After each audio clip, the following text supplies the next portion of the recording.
really like he and George had the joke shop for a year, but Charlie and Bill didn't really get to hang out with him as an adult and have those because your relationships with your siblings changes Oh and yeah. becomes more mature and he Charlie and Bill did not get to have that larger relationship with Fred.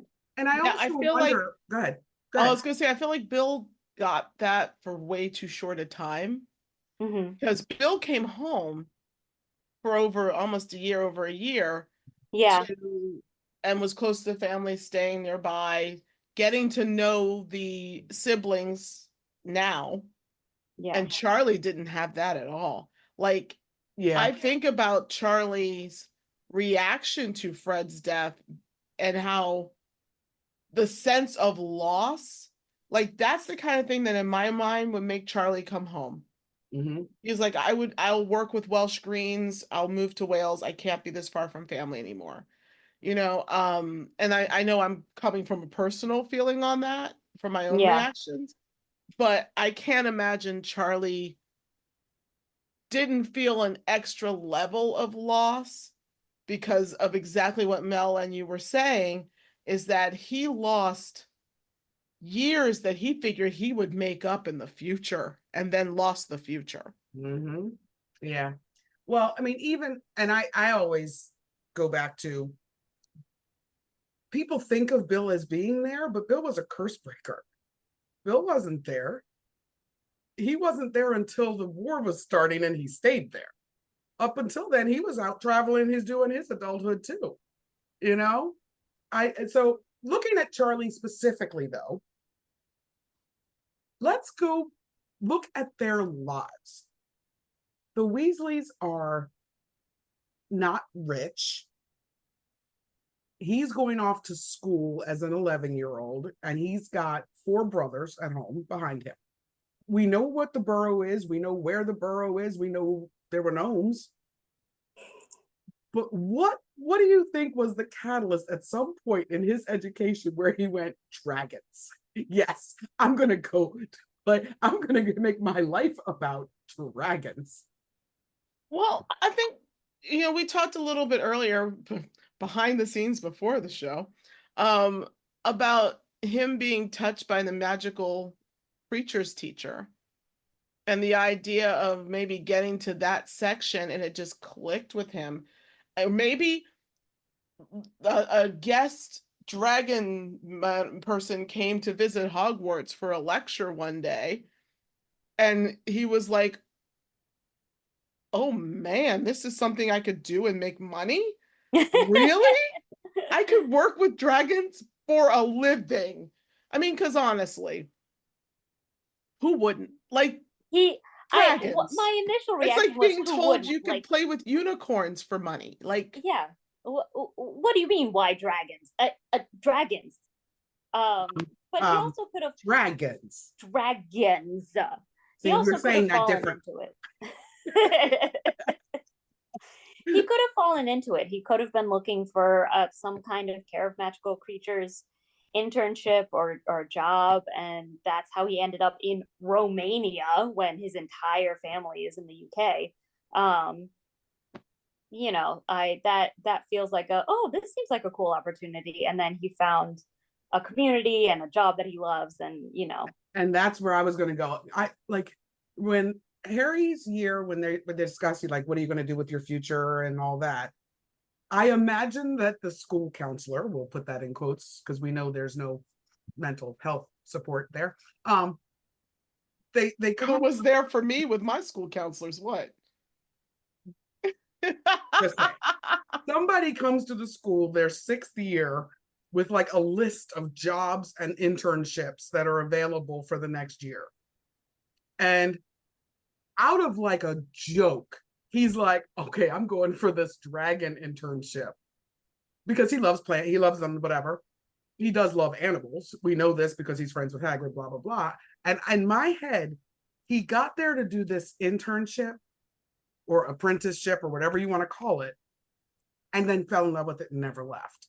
Like, I cannot imagine the Mr. and Mrs. Weasley and the way they raised their family and the people that we do know well from the family that he would have wanted to leave. Yeah. Like there was Yeah. no, I'm getting away from my headcanon family. There's no, I want to live so far away. Yeah, he might have had some wanderlust, but I don't think he would have chosen a life that far away naturally, except it fell in his lap. And he was like, Yeah. but I love this. I could see that. I could see him. I think they're two different things. I picture he wanted to work with dragons. I picture something young caught his fascination and wanted to work with dragons. And it didn't occur to him that he couldn't work in Wales or somewhere nearby with dragons. And then when he was applying for dragon jobs, Romania. And you go with the job, but in your brain, especially when you're young, you're not thinking that's your forever job. Right. That's your, I'll do this for a couple of years to get experience and then I'll get to the Wales Reserve. Like, and he just, and then, like Mel said, fell in love with it, found a community, you know, stayed way longer than I think he initially expected to. So here's another, this is a physical question, genetics and all. All of the kids are tall, lanky, I'm assuming take after Arthur's side of the family type of kids. How did he get to be short and stocky? I think the twins are supposed to be short and stocky too. Yeah. There's I because thought Harry they were says he was stockies, but I didn't built think they were short. that maybe not I remember reading that the twins and Charlie were built similarly, and yeah, that Okay. yeah. Because Harry Ron and noticed that. Percy And were Bill, similar to Bill. mm-hmm. Okay, so that they take more after the mom's side of the family then. Yeah. Because I was like, So it's weird that he's like the standout. no, that Harry says he's built like the twins. I Yeah. think. I'm pretty sure he does. Or he's built like somebody. Bill's built like somebody that Harry already knows, and Charlie, you know. Right. You can see the family resemblance. But I do always picture not Bill, Charlie and the twins being like Molly's brothers, like the Pruitt Yes. brothers. Yeah. And so I definitely picture them taking after Molly. Mm-hmm. The other thing I saw, this is a Quidditch family. Whew. Why how much, I guess is the question, do you think he uses his Quidditch skills in his job?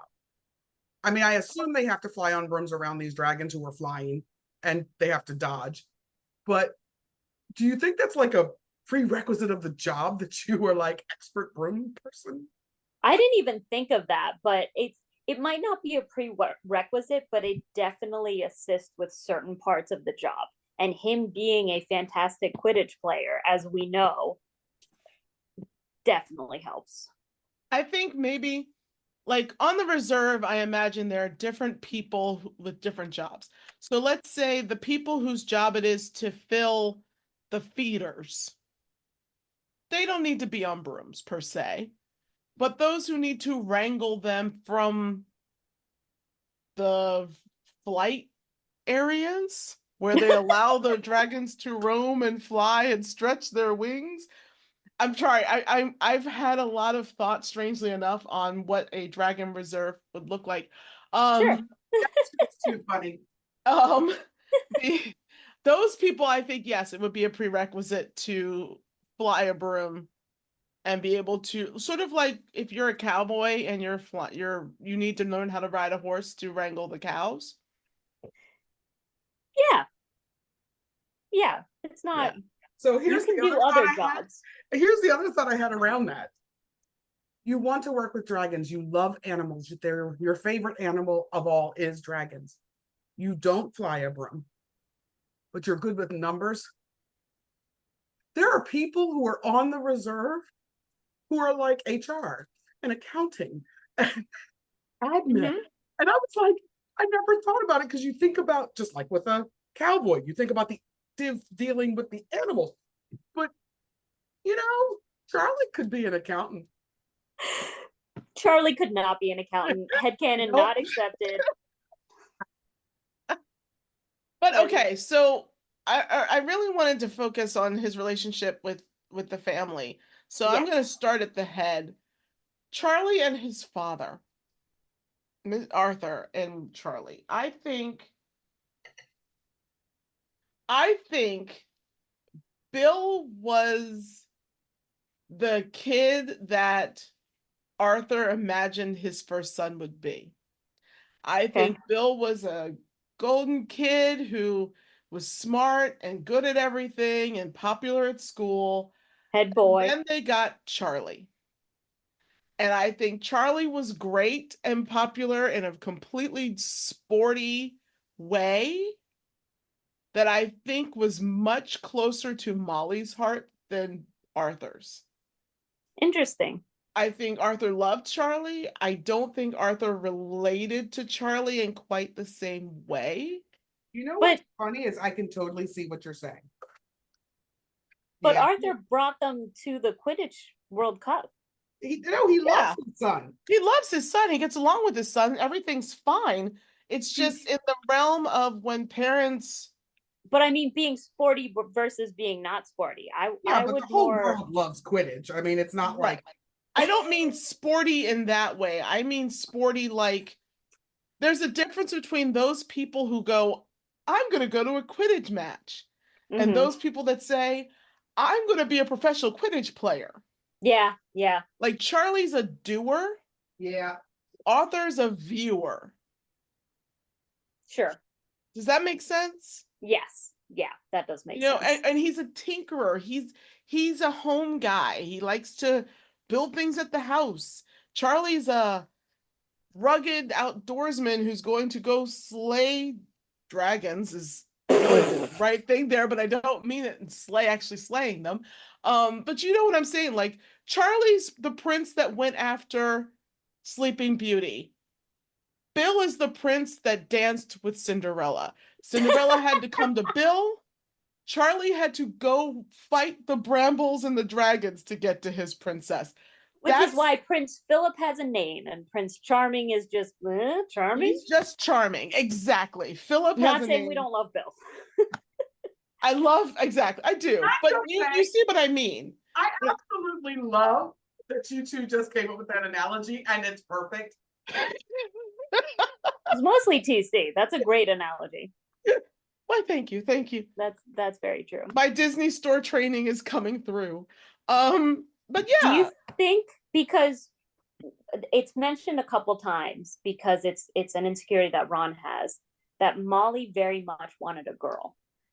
At which child do you think she started feeling like, oh, I Percy. kind of wish Percy? I think that Percy. Yeah, that seems so. It wasn't Charlie. No, I think Molly. I think Molly was like, oh, Charlie's and Charlie was the first embodiment of her brothers and her father in my brain. Oh, and yeah. then she got the twins. It was like, oh my God, it is my brothers, which is why they have the names they have. Sure. But I think Charlie was that first. He takes after my side of the family. Yeah. Moment that she had. So that might be one of the reasons that Percy was a little bit more reserved and trying to be really good at everything. Well, I was going to say, it's really sad because when you think about their personalities and you think about what they ended up doing with their lives and blah, blah, blah, blah, blah, Percy is the one that doesn't fit. Like, he's not a lot like Arthur. He's not a lot like Molly. He's not like any of his brothers and sisters, but he is absolutely part of the family. You know what I mean? Like, I understand some of how he got where he is because he doesn't quite fit. Yeah. Yeah. But yeah, really, I love your analogy of like Bill was Arthur's, Charlie was Molly's. Because every parent, and whether they admit it or not, has the one that they get the most with. I will say, of all of the brothers and sisters, I think in some ways, because of the fact that he handles dragons, he takes care of things, he's a nurturer. I think Percy would have been his favorite brother growing up because he didn't. Oh. because he didn't fit. He was